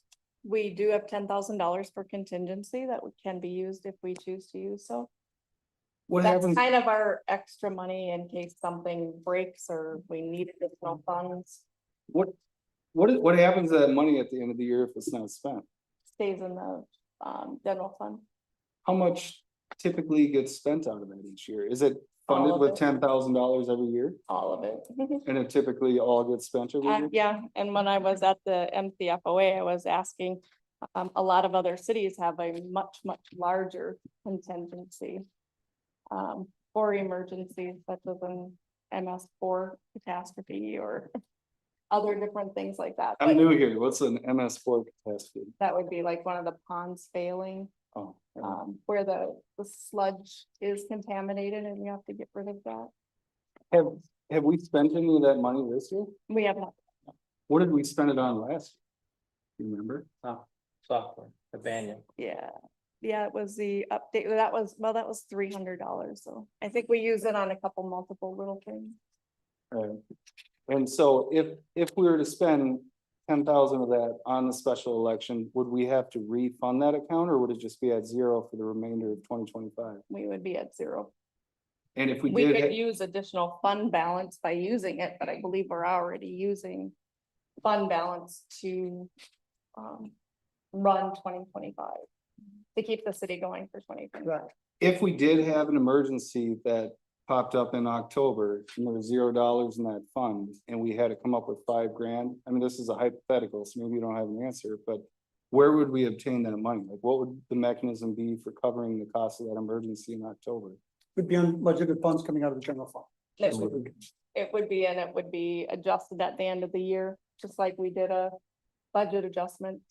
And we're already taking money out of that general fund to cover this year's budget? That's correct. Is that the $75,000 figure or 200? Well, it's been a moving target. It started at 254,000. Mhm. And then it dropped because some other things come in less than cost. So then it was down to 75. All right. And And negative 7. Gotcha. I did email I don't know what her position is, Lori Yeager, is that her name? Yes. I did email her, except I wanted an update on that amount, because if we were back in the black, then this issue wouldn't be an issue, and I would totally vote for an election. But she said that it is a moving target and that she doesn't have a current estimate on it. You know, the last estimate she gave of 70 something, she said, I think she said it's still in effect, and that won't be updated until we get further along in the budget process. All right, so spending money out of that contingency fund isn't as, I mean, it's not just fund money. We use it every year on stuff. We have since I've been here, yes, sir. All right, Mr. Mayor, Councilmember Rainville. we also have to consider that we have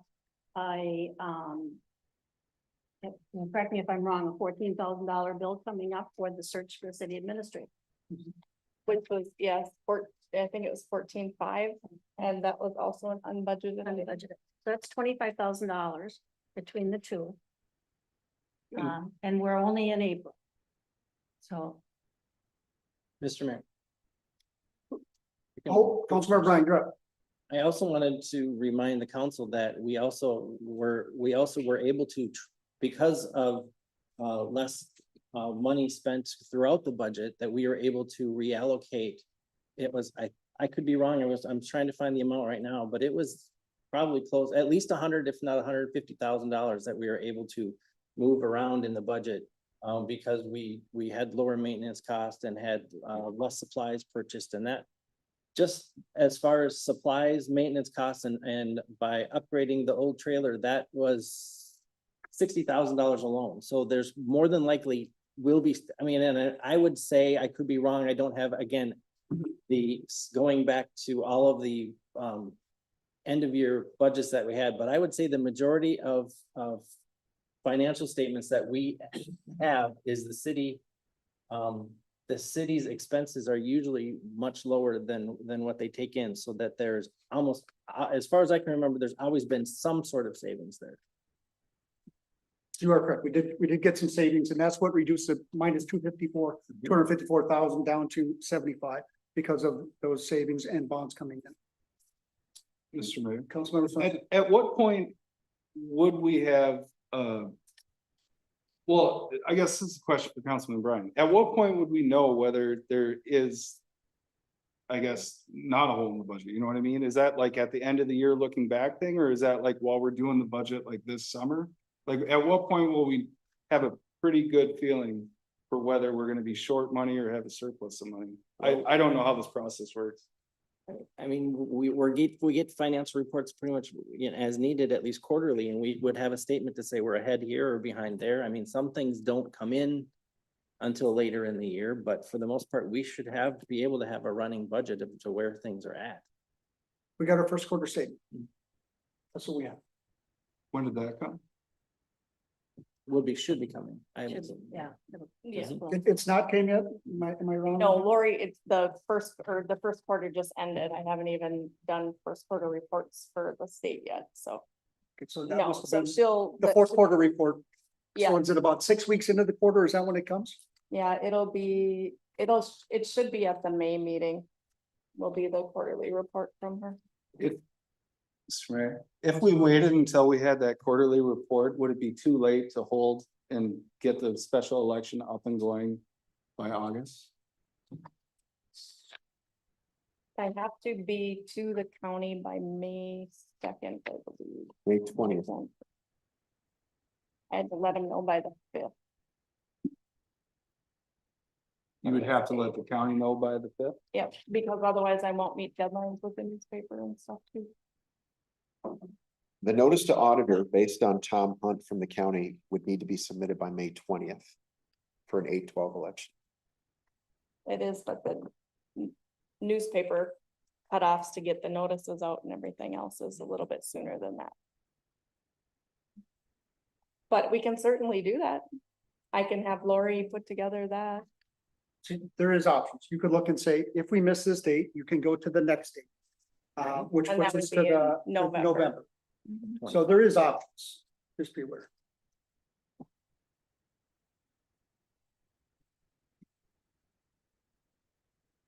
Mr. Mayor, Councilman Rainbow. I would move my request for council action that the city council directs the city administrator to advise Anoka County and any other entities necessary that given the March twelfth appointment of Dan Swenson to the city council, we have voted to move the August 2025 special election to November 2026.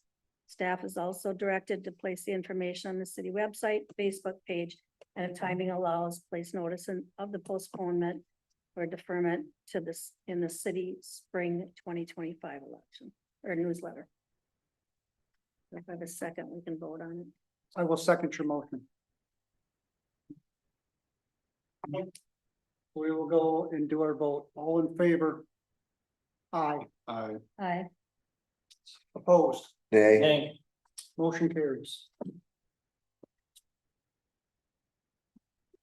All right, we're gonna move to the next one. Agenda item D, the Drydens.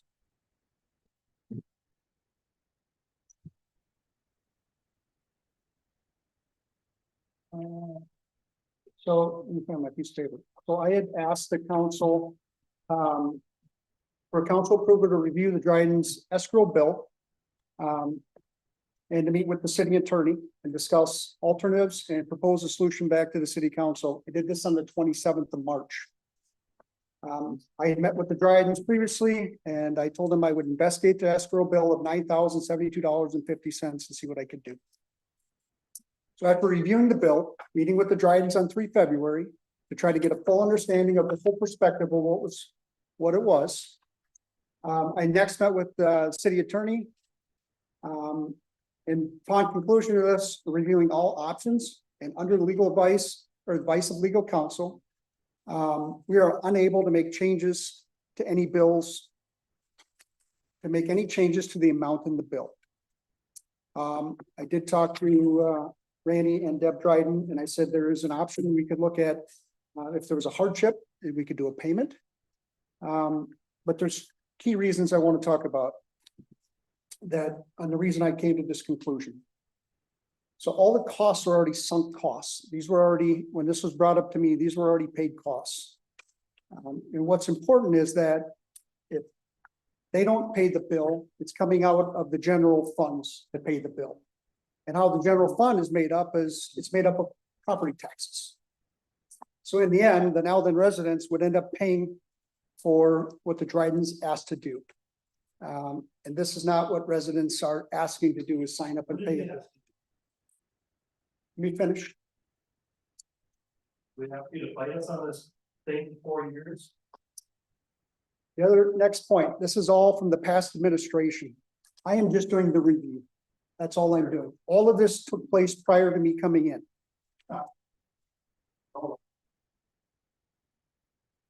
Please let me finish. Wow. I'm not interrupting you, so let me finish. If you can't let me finish, please leave the room. Thank you. This will also set an unfair precedent for other residents to do this. Number 4, the major reason for costs is the city ordinances, which they are confusing, and the city planner must look in multiple places and then try to interpret what is right many times. And then they have to go to the city attorney for review it to see if they're correctly interpreting this. So my focus is, as going forward, is there's an opportunity to fix our ordinances as we go forward. I can't fix what has happened in the past. Doesn't fix it. It has other residents paying for your bill. So timely review of billing of escrow. I do not like the way this was conducted for you guys. And I've asked it to be addressed, and going forward, it is being addressed. Fixing the planning and zoning ordinances for the city to make them clear and concise. That is in process right now. And an efficient process to minimize residents' expenses, which will come with reviewing the ordinances, making them clear and concise, so the planner doesn't have to go to the attorney. I didn't write these ordinances, but that's what we have right now. So my recommendation back to the council is that the bill, as it stands, of $9,072.50 to be paid for by the Drydens and not get relief from the city. So that's my recommendation. I will open up to the council for additional comments. Mr. Mayor, Councilmember Glazer. my recommendation to you in the future is to not go out to negotiate something with a resident in now in regards to something of finances on a bill where they owe over $9,000 and even suggest the possibility of reducing that bill.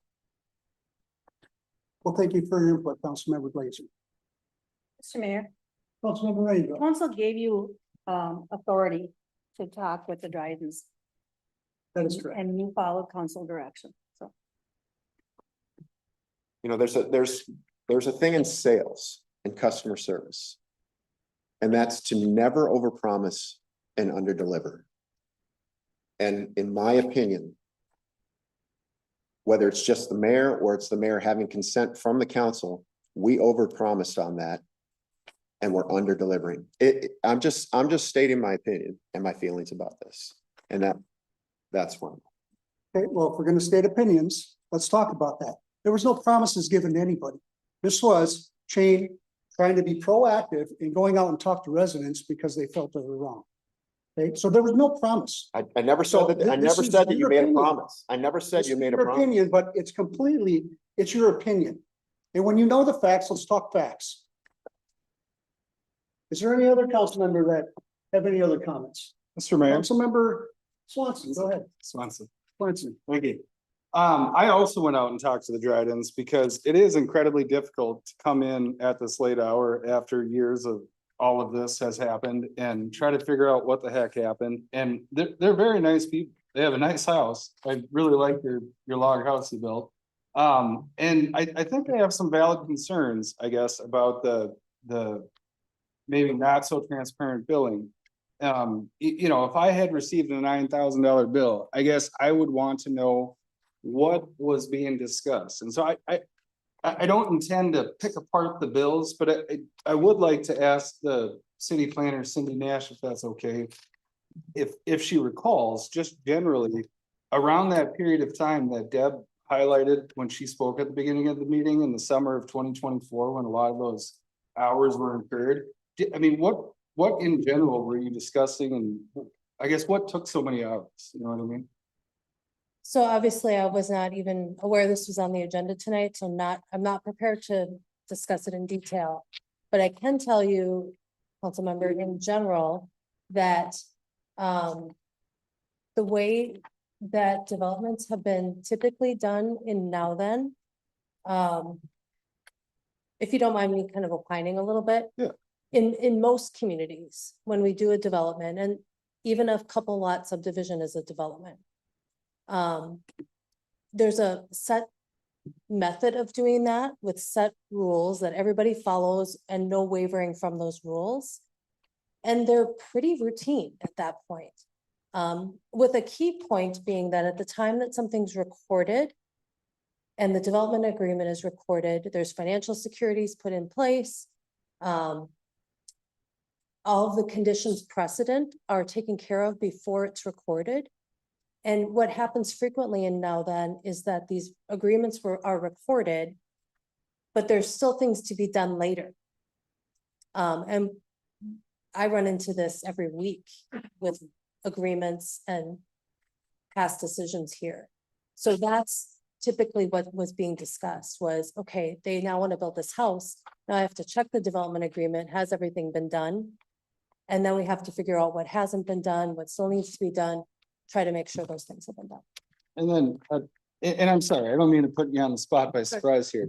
Follow-up question. I know some concerns were raised at our last council meeting, and I'm sorry, I don't recall which Dryden spoke, but one of them were concerned that you were essentially sort of just catching up, getting up to speed as a new employee of the city, or not employee, new contractor of the city.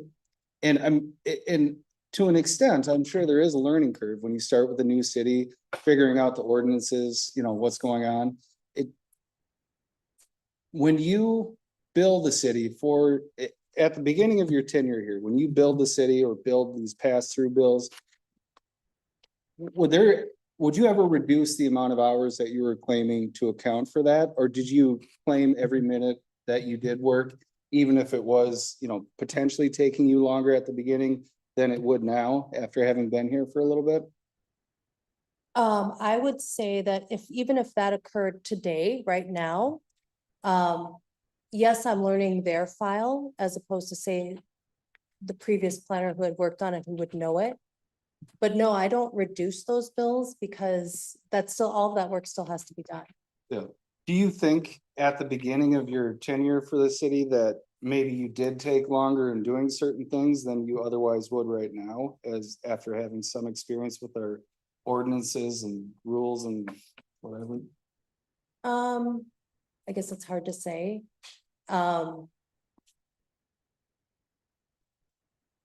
Every project in Now Then is different. So I would say they're still taking as long because every project has to be looked up and determined. As a different example, I'm looking and working with another couple who bought a vacant parcel of land that is ready to build a house on it. And that went through a subdivision process a few years ago, but was not approved as a lot for a house. Because they were trying to save money at the time. So now we're having to back up and go through steps, and that will be coming to you soon. Right. So, no, I mean, I don't think it took any more time. I think that there were a number of items in the development agreement that hadn't been done. And I had a question on this. Oh, no, and I guess this is a question for maybe both you and city administrator, interim city administrator Natalie. And this is part of me not being super familiar with this process, but had the escrow statement gone out, and I don't know when it was supposed to go out as compared to when it did go out, but had it gone out, say in August or July, in the middle of a lot of these hours being billed, and the Dryden saw that and complained to the city or called you, I don't know who they would call and said, why all the hours? Like, let's nip this in the bud and, ask us what what your questions are. Like, would there have been anything that they could have realistically done to have reduced the amount of hours that you guys ended up spending? Had they been aware how many hours had been incurred so far?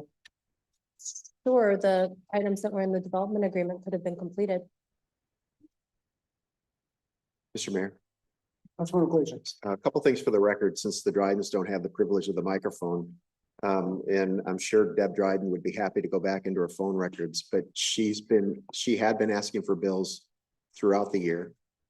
The other thing that I would like to point out, and for the record, so residents are aware that when the Drydens asked our city attorney for a description of the conversations and email exchanges and so forth between the attorney and Planner Nash, they were told that asking for that information was not only unacceptable, but it was unnecessary, but also unacceptable that they asked for it. So they were not given any explanation as to the dialogue that transpired.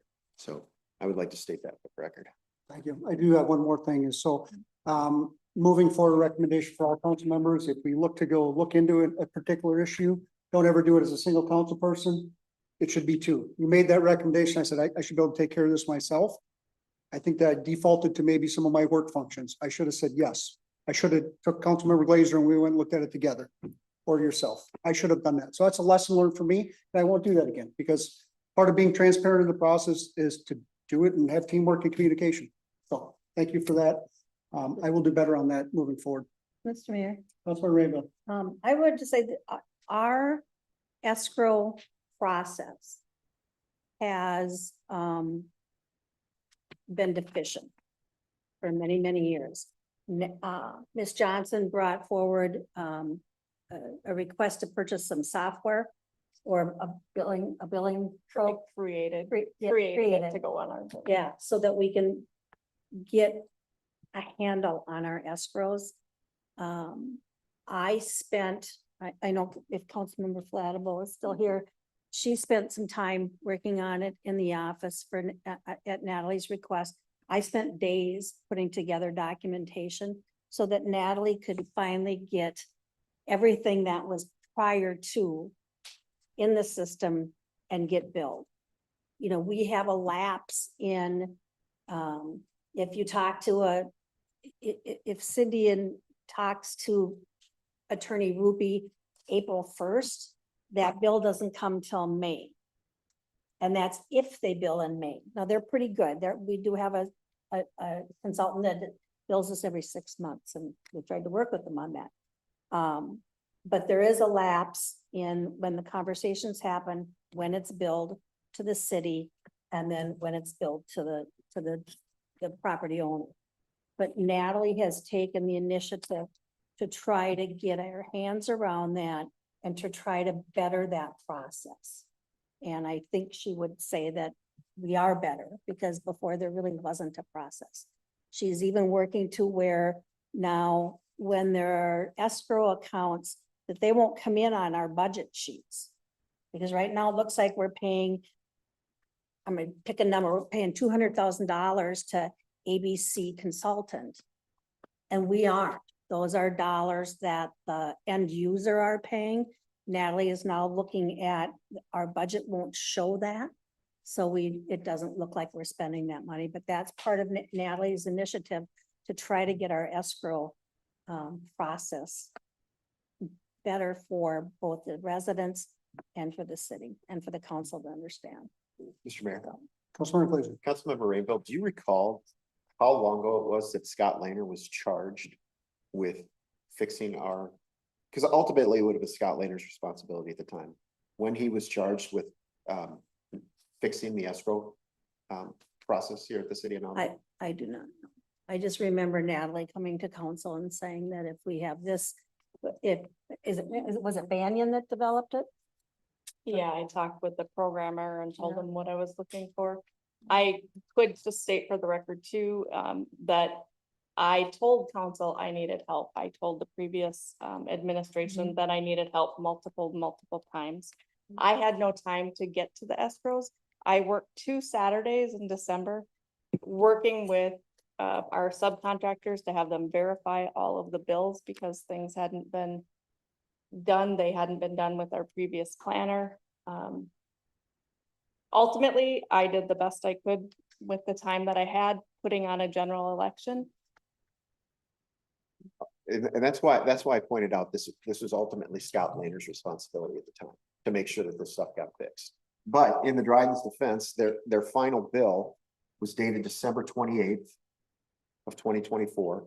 I think I'm trying to recall the last date of billing that was actually on that was August. So we would have had those bills, and then they didn't actually receive it until January 7th. And it actually went to the wrong person. So I think these are things that we can improve on in the future. I believe it was mailed to their son, Jason, on this very similar address, and his name was also on it. That must have been part of the original application where both names were on it. So that's, Well, I think the developers agreement contained both of their names, and so I think Jason does have liability for that, so that might be why it's mailed to him. I do have one, I guess. Councilmember Swenson, go ahead. Sorry, one final thought, for me. I was provided a copy of the billing statements that were sent to the Drydens by the Drydens when I met with them. And I guess a lot of these bills, you know, when the city planner and the attorney, especially when they know that this is passed through sort of billing and the client is almost ultimately the resident or the builder, I would like to see these bills contain more information going forward other than, you know, call with city attorney, call with, you know, whatever, because it is hard for them to determine what, if any, of that time possibly was excessive. So I don't know if we've since improved the billing descriptions, but I think especially for those pass-through bills, for that type of thing, I would like to see a little more clarity and detail on that. I asked Planner Nash in February to do that exact thing. All right. To add the additional details so we understand what it was about. And it's not just a conversation with attorney, it's on specific reasons. So moving forward, we could do a better job. I don't like how this happened. with the drugs. I'm not happy about this. But trying to fix something that's past tense, we're gonna try to fix the issues going forward. Okay, Mr. Mayor, Councilmember Ryan.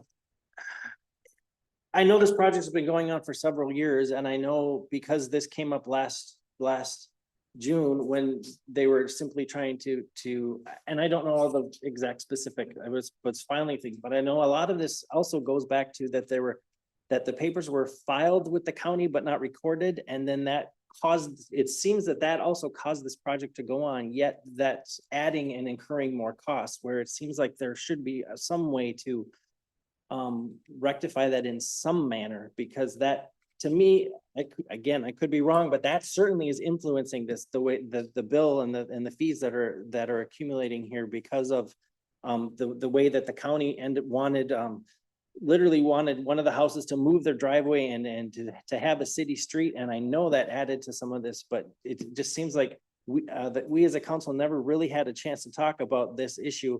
But that we would think that there should be able to make some adjustments somehow. I believe that was in the developers agreement though. Was it not? Again, I haven't looked at this No, in I months. could be incorrect. No, it was not. Mr. Mayor, Councilmember Reed. the information that was sent to the county was not sent to the correct person. So the previous planner did not send the developer, or whatever it is she was supposed to send to the county, did not go to the right department. And it sat there for, I don't know how long. Right. It sat there for a long time, but that's on us as a city. But this was not a smooth project. I agree with that. But the expenses there, and as the mayor has said, it's not the residents' responsibility to pick up that cost.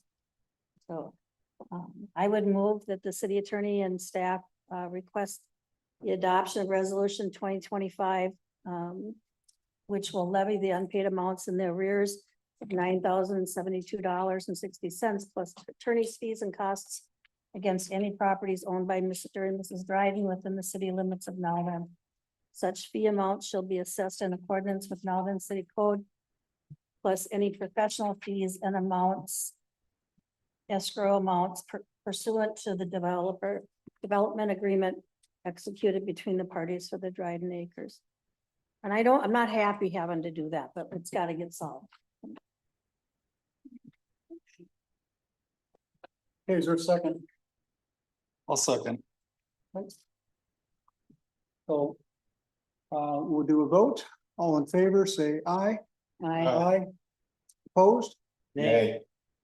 Motion carries. I move to adjourn. Councilmember Bryan, He's here, let her do it. been so good at the last 5 months. It's been perfect. Go ahead, Councilmember Rainbow. Move to adjourn. All right. Meeting adjourned.